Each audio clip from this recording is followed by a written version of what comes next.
I was born in the wrong generation, shut the fuck up.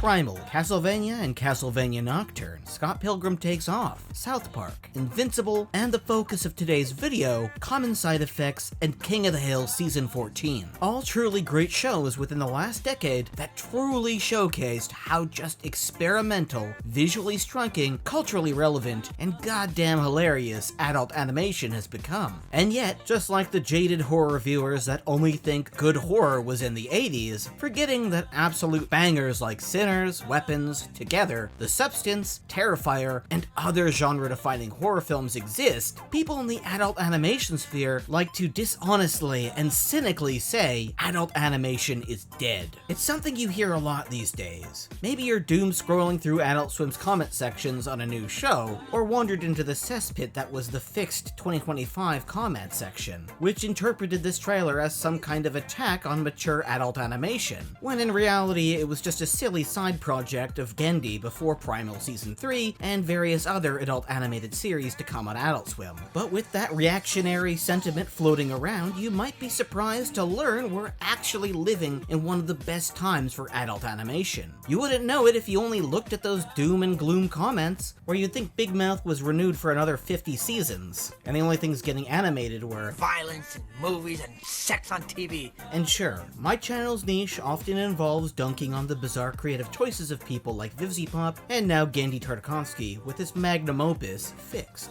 But if you've watched for more than 10 seconds, you'd know I actually adore adult animation. I love raunchy shows like Panty and Stocking, let me know below if you want me to cover that by the way, and wholesome ones like Bob's Burgers. Even when I poke fun at Vivzi's work, it's usually with a hint of admiration for her art style, animation skills, and above all, her banger music soundtracks. So, as I've said before, I love adult animation, and to call what we live in now a renaissance would be an understatement. No, Adult Swim style didn't usher in an era of cheap animation, and no, the existence of Vivziepop, Big Mouth, and Fixed sex joke-fueled humor didn't doom the medium of animation, despite the level of moral panic you'll see in the comment section of any trailer of the movie.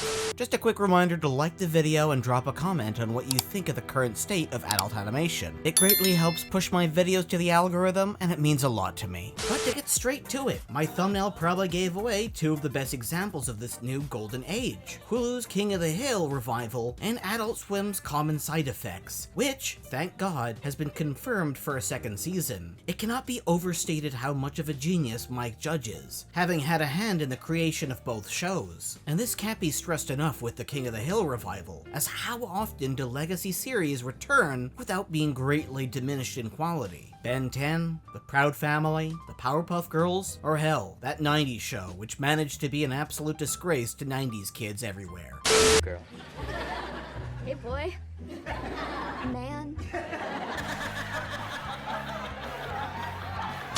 Anyone born out of the 90s, I'm sorry this exists. But you get the point. Many of these shows returned, but did not return with the same level of quality they had before. So when King of the Hill's return was announced, people were rightly skeptical. Early promo images showed the cast holding topical, meme-worthy cultural objects, and fans were worried it would stoop to the level of Family Guy humor. But surprisingly, it stayed true to the heart of the original series. It remained the kind of show where someone as conservative as Hank Hill is sane enough not to watch Fox News outside of football. How about you agree to unblock the Fox network and I agree not to watch it? Is it football season?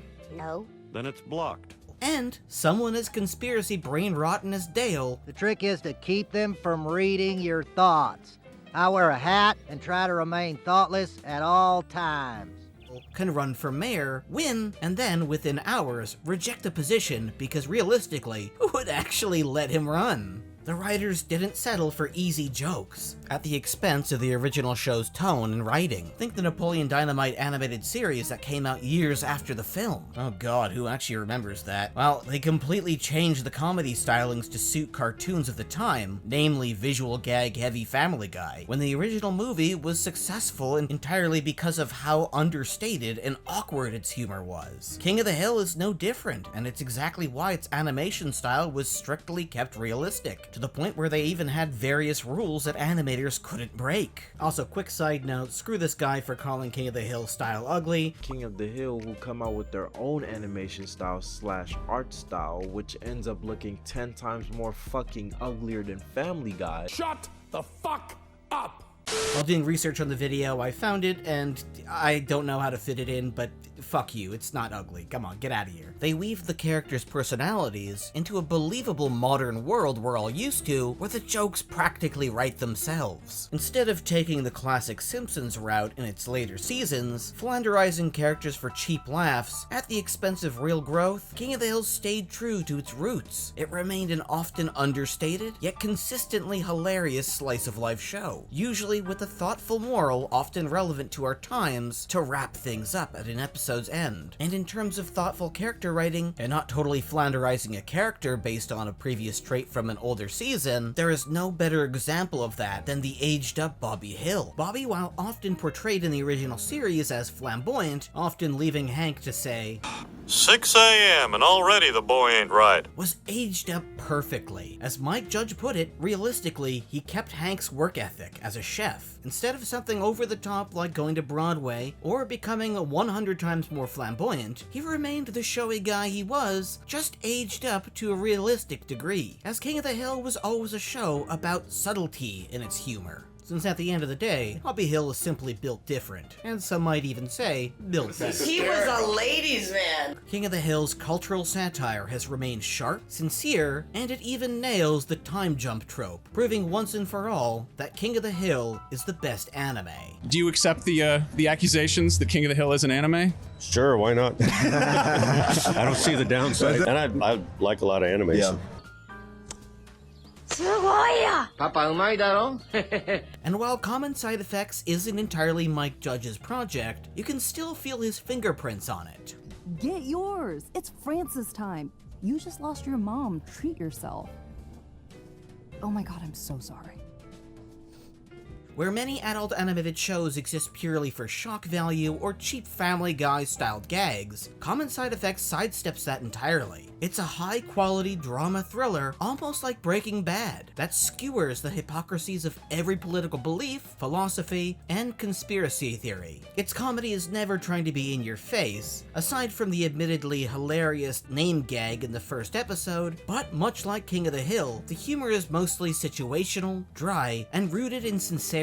Yes, there's extreme violence, but it's handled no differently than any prestige drama. In fact, it lovingly parodies those shows, focusing on a shirtless stoner type that would often be the butt of jokes as the voice of reason, whereas the desk worker whose responsible decisions often make things worse. And despite the drug trade premise, the DEA barely shows up, which makes their eventual involvement all the more satisfying, even if they spend most of the show hilariously goofing off. And while it should go without saying based on the footage I'm showing of the show, since the same creative minds behind Scavenger's Reign made Common Side Effects, the show is insanely gorgeous, even if you're not a big fan of the stylistic look of certain characters. But honestly, that's just what makes the show so fun. It's meant to be taken seriously, but also something to laugh at every now and then, even though you'll be truth-bombed with some seriously good philosophical quandaries. So yeah, adult animation is in a great place right now. While rage baiting for clicks is easy and tempting, the real punk move is in recognizing how good things actually are. Big Mouth has finally ended. King of the Hill returned with sincere political commentary. Common Side Effects proves weirdly animated shows can still be seen as prestige television.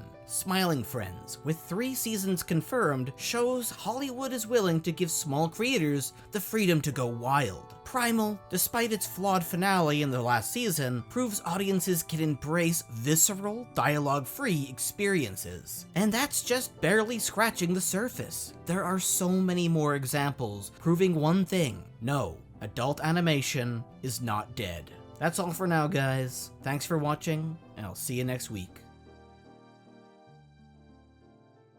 Mr. Surfer, have you ever considered propane as an alternative energy source for that board of yours? With a little retooling, I could get it to work. Tell you what I'm going to do. Being that you're my neighbor...